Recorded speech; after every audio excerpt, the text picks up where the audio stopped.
दोस्तों नमस्कार। UMS coaching classes में आप सभी का स्वागत है। हमारा विशेष जो टॉपिक चल रहा था ग्रुप डी स्पेशल के लिए जनरल साइंस का, उसमें हमने कल पढ़ा था कि जो अंतःस्रावी जो तंत्र होता है उसके अंदर हमने पढ़ा कि 3 प्रकार का होता है। एक होता है बहिःस्रावी और एक होता है अंतःस्रावी और एक होता है मिश्रित ग्रंथि। ठीक है, तो ये 3 प्रकार की ग्रंथि हम पढ़ चुके थे और उसी में हमने पढ़ा था पीयूष ग्रंथि। ठीक है, जिसे मास्टर ग्रंथि भी कहते हैं। पीयूष ग्रंथि का वजन होता है 0.6 ग्राम।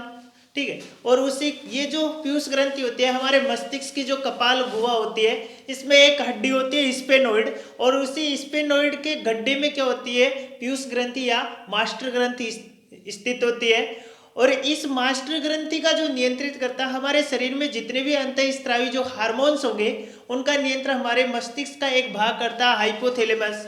इस जो क्या करेगा, शरीर में निकलने वाले सभी हार्मोन्स का नियंत्रण करता है। अब जो ये पीयूष ग्रंथि होती है ये मटर या मक्के के दाने के समान होती है। स्त्रियों में इसकी जो मतलब पुरुषों की अपेक्षा स्त्रियों में इसकी आकृति क्या होती है, थोड़ी बड़ी होती है, इसकी साइज ज़्यादा होती है और गर्भावस्था के दौरान इसका आकार क्या हो जाता है, बढ़ जाता है। ये हमने पीयूष ग्रंथि के बारे में पढ़ा था और इससे निकलने वाले बहुत सारे हार्मोन्स भी हमने देखे थे। और जो पीयूष ग्रंथि होती है 2 पालिकाओं में बटी होती है, एक होती है अग्रपालिका और दूसरी होती है पश्चपालिका। ठीक है, तो पश्चपालिका जो होती है इसमें 2 प्रकार के हार्मोन थे, एक वेस्प्रोसिन हार्मोन, एक था ऑक्सीटोसिन हार्मोन। ठीक है, तो वेस्प्रोसिन जो हार्मोन था हमारे शरीर में कोशिकाओं में जो जल उपस्थित होता है उसका क्या कर रहा था, नियंत्रण कर रहा था। मतलब उसका नियंत्रण करके और उसमें जो मतलब नियंत्रण करके क्या कर रहा था, हमारे जो पेशाब होता है उसकी मात्रा, उसका आयतन को क्या कर रहा था, कम कर रहा था। और दूसरा ऑक्सीटोसिन जो हार्मोन है वो क्या कर रहा था, हमारे मतलब जो स्तनियाँ होती उनमें माता के शरीर में दूध की जो ग्रंथियाँ होती है, दुग्ध ग्रंथियाँ, उनको दूध के लिए प्रेरित करता था। यहाँ तक हमने पढ़ लिया था। और उसके बाद में और भी बहुत सारे हार्मोन थे, जैसे कि TSH hormone, LHC hormone, MSH hormone, बहुत सारे हार्मोन थे। कुछ हार्मोन ऐसे भी थे जो थायराइड ग्रंथि को क्या कर रहे थे, नियंत्रित कर रहे थे। एक जो जो एड्रिनल ग्रंथि है उसको हार्मोन स्त्रावित करने के लिए प्रेरित कर रहा था, एक थायराइड ग्रंथि की वृद्धि को नियंत्रित कर रहा था। ऐसे हार्मोन्स हमने बहुत सारे पढ़ चुके थे। ठीक है, तो पीयूष ग्रंथि से निकलने वाले जितने भी हार्मोन थे उन सब का अध्ययन हमने कर लिया था। आज जो हमारी थायराइड ग्रंथि है, और जो थायराइड ग्रंथि जो होती है, हमारा जो गला होता है लैरिंक्स, इसके दोनों ओर ट्रेकिया के दोनों ओर स्थित होती है और इसका आकार कैसा होता है, एच के समान होता है। इसका आकार एच के समान होगा और रंग कैसा होता है, गुलाबी रंग की होती है, ये गुलाबी रंग की होगी और इसका आकार एच के समान होगा। ये जो होती है ये जो श्वास नलिका जो हमारा ये ट्रेकिया होता है इसके दोनों ओर स्थित होती है। ठीक है, दोनों ओर स्थित होगी और गुलाबी रंग की होगी, एच के समान होगी। ठीक है, तो ये क्या होती है, हमारी थायराइड ग्रंथि होती है। अब जो थायराइड ग्रंथि जो होती है इसमें लगभग ये रोजाना जो हमारे शरीर में हम रोजाना जितना भी आयोडीन लेते हैं वो कितना लेते हैं, 100 से 500 माइक्रोग्राम आयोडीन का हम रोजाना ग्रहण करते हैं। 100 से 500 ग्राम माइक्रोग्राम जो आयोडीन होगा हमारा, 100 से 500 माइक्रोग्राम आयोडीन हम रोज ग्रहण करते हैं। और उन्हीं में से जो आयोडीन हम ग्रहण करते हैं 100 से 500 माइक्रोग्राम, उसमें से कुछ जो होता है हमारे मल के द्वारा, टॉयलेट के द्वारा बाहर निकल जाता है और कुछ होता है हमारे मतलब पेशाब के द्वारा बाहर निकल जाता है। उसमें से 100 माइक्रोग्राम जो 100 ml, अब हमारे शरीर में जो ब्लड होगा प्रति 100 ml ब्लड में 0.3 ग्राम जो आयोडीन होगा उपस्थित होगा। प्रति 100 ml ब्लड में, देखो यहाँ से जो हमारा 100 ml जो ब्लड होगा, इस ब्लड में कितना आयोडीन उपस्थित होगा, 0.3 ग्राम। ठीक है, 100 ml ब्लड में 0.3 ग्राम आयोडीन उपस्थित होगी और उसमें से 120 माइक्रोग्राम जो होगी हमारी कोशिकाओं, देखो हमारे मतलब जो ये ग्रंथि होगी थायराइड ग्रंथि, इसमें से 120 माइक्रोग्राम जो हमारी ये थायराइड ग्रंथि होगी दोनों ओर होती है ट्रेकिया के अंदर। ठीक है। तो यहाँ पे लैरिंक्स है, इसके दोनों ओर क्या होगी, थायराइड ग्रंथि। ये 120 माइक्रोग्राम आयोडीन ग्रहण करेगी और उसमें से देखो बाकी देखो उसमें से 40 ग्राम को वापस रक्त में मिला देती है और बचा हुआ जो अपने मतलब वो उसका क्या करेगी, वो अपने अंदर रखेगी और उससे क्या करेगी, जो हार्मोन्स जो स्त्रावित होते हैं हमारे शरीर में, जो हार्मोन्स निकलने के लिए उनको प्रेरित करेगी या उनका संश्लेषण करेगी। अब देखो दो प्रकार के हार्मोन्स इससे निकलते हैं थायराइड ग्रंथि से। एक होता है T3 हार्मोन, एक होता है थायरोक्सिन हार्मोन। T3 हार्मोन होता है थायरोडीन, ठीक है, ट्राईयोडोथायरोनिन, ठीक है। तो इसको आप वैसे दो टुकड़ों में तोड़ के याद कर लो, ट्राईयोडोथायरोनिन, ठीक है। T4 जो होगा थायरोक्सिन होगा। अब जो हमारा सबसे इंपॉर्टेंट जो हार्मोन है वो थायरोक्सिन है, जो क्या करता है, हमारे शरीर में होने वाली मेटाबॉलिज्म क्रियाओं को क्या करता है, नियंत्रित करता है। जैसे कि हमारा मतलब शरीर में खाना पीना, भोजन को पचाना, ठीक है, और उनको बाहर मल के द्वारा त्यागना, उन सभी क्रियाओं का नियंत्रण कौन करेगा, हमारे जो थायरोक्सिन हार्मोन है उनके उसके द्वारा होता है, ठीक है। और थायरोक्सिन हार्मोन क्या करता है, देखो हमारे शरीर की जो भी हड्डियां हैं उनकी वृद्धि का नियंत्रण करेगा, हमारे बालों का वृद्धि का नियंत्रण करेगा, ठीक है। इन सभी कार्यों का मतलब ये सभी कार्य किस हार्मोन के द्वारा संचालित होते हैं, थायरोक्सिन हार्मोन के द्वारा, ठीक। और जो हमारे जनन अंगों में जितनी भी क्रियाएं होती हैं उन वो भी किस हार्मोन के कारण होती है, थायरोक्सिन हार्मोन के कारण होती हैं।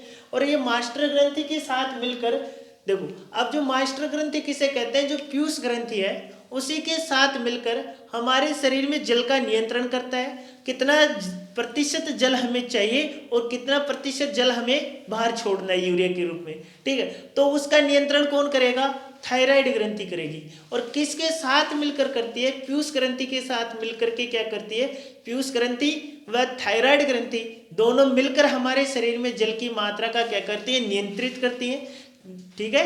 क्या करेंगी, नियंत्रित करती है। और ये क्या करती है, मेटाबॉलिज्म क्रियाओं को क्या करती है, नियंत्रित करती है। मेटाबॉलिज्म क्रियाएं कौन सी हैं, उपापचय क्रियाएं होती हैं। अब देखो मेटाबॉलिज्म क्रियाओं में देखो भोजन का मतलब पचना, उनको मतलब शरीर के विशेष अंगों तक पहुंचाना ऊर्जा को, ठीक है, ये सभी मेटाबॉलिज्म क्रियाएं होती हैं। अब थायरोक्सिन हार्मोन की कमी से कुछ रोग होते हैं। सबसे पहला जो रोग होता है जड़ मानवता, जिसमें बच्चे क्या रह जाते हैं, बोने रह जाते हैं। जड़ मानवता जो रोग होता है, इसमें अगर देखो थायरोक्सिन हार्मोन की कमी होगी किसी भी बच्चे में बचपन में, तो वो क्या हो जाता है, बच्चा बोना रह जाता है, ठीक है। त्वचा सूख जाती है, मतलब त्वचा सूखी सूखी हो जाती है, त्वचा फट जाती है, ये सभी कारण हो जाते हैं, ठीक है। और क्या होगा, अगर थायरोक्सिन हार्मोन की कमी होगी तो व्यक्ति मोटा भी हो सकता है, ठीक है। अब देखो फिर उसके बाद में होता है गेंगा या गलगंड रोग, ठीक है। अब गेंगा रोग में जो हमारी जो थायराइड ग्रंथि है, यहाँ पे होते हैं कि ऐसे मतलब गला ऐसे फूल जाता है, गला फूल करके मोटा हो जाएगा, जिसे गलगंड रोग भी हम कह सकते हैं। ये किसकी कमी के कारण होता है, आयोडीन की कमी के कारण होता है, ठीक है। थायराइड ग्रंथि क्या हो जाती है, फूलकर मोटी हो जाती है, जिसे हम क्या कहते हैं, गलगंड रोग कहते हैं, ठीक है। तो सबसे पहले हमने पढ़ा पीयूष ग्रंथि, और पीयूष ग्रंथि में हमने देख लिया था कल, ठीक है। उसमें जो होने वाले इसको पीयूष ग्रंथि को मास्टर ग्रंथि कहते हैं या पिट्यूटरी ग्लैंड कहते हैं, ठीक है। स्पेनोइड भाग में मस्तिष्क की स्पेनोइड हड्डी में एक गड्ढे में होती है, ठीक है, क्योंकि एक गड्ढे में स्थित होती है और इसका वजन क्या होता है, 0.6 ग्राम होता है, ठीक है। अब देखो थायराइड ग्रंथि, थायराइड ग्रंथि कहाँ पे होती है, हमारा जो गला है यहाँ पे इसके जो ये ट्रेकिया है हमारा, इसके दोनों ओर स्थित होती है, एच के आकार की होती है और गुलाबी रंग की होती है, ठीक है। आयोडीन देखो हम रोजाना भोजन में 100 से 500 माइक्रोग्राम आयोडीन ग्रहण करते हैं। 100 से 500 ग्राम आयोडीन, 100 से 500 माइक्रोग्राम आयोडीन हम रोजाना ग्रहण करते हैं। उसमें कुछ मल के द्वारा हम बाहर त्याग देते हैं और कुछ पेशाब के द्वारा बाहर त्याग देते हैं। उन्हीं में से देखो अब हमारे शरीर में 100 ml प्रति लीटर ब्लड में 0.3 माइक्रोग्राम क्या होगा, 0.3 ग्राम आयोडीन होती है, और उसमें से 120 माइक्रोग्राम आयोडीन इसमें से 40 माइक्रोग्राम आयोडीन हमारे शरीर, देखो ये 120 माइक्रोग्राम आयोडीन कौन लेगी, थायराइड ग्रंथि। इसमें से 40 माइक्रोग्राम आयोडीन क्या करती है, जो हमारी थायराइड ग्रंथि है उसको रक्त कोशिकाओं में भेज देती है, कोशिकाओं के साथ रक्त में मिला देती है और बाकी को अपने काम में लेती है, जिससे वो क्या करती है कि हमारे शरीर में निकलने वाले ये 2 हार्मोन है उनका संश्लेषण करती है। ठीक है, ये जो हार्मोन है थायरोक्सिन हार्मोन, ये मेटाबॉलिज्म क्रियाओं को नियंत्रित करता है। ठीक है, फिर इससे थायरोक्सिन हार्मोन की कमी से, थायरोक्सिन व T3 हार्मोन की कमी से होने वाले रोग, देखो जड़ मानवता रोग है, इसमें बच्चे बौने रह जाते हैं, त्वचा सूखी व मोटी हो जाती है। ठीक है, और गेंगा या गलगन रोग, इसमें हमारा जो गला होता है ये थायराइड ग्रंथि फूलकर मोटी हो जाती है और जिससे क्या, ये किसकी कमी से होगा, आयोडीन की कमी से होगा।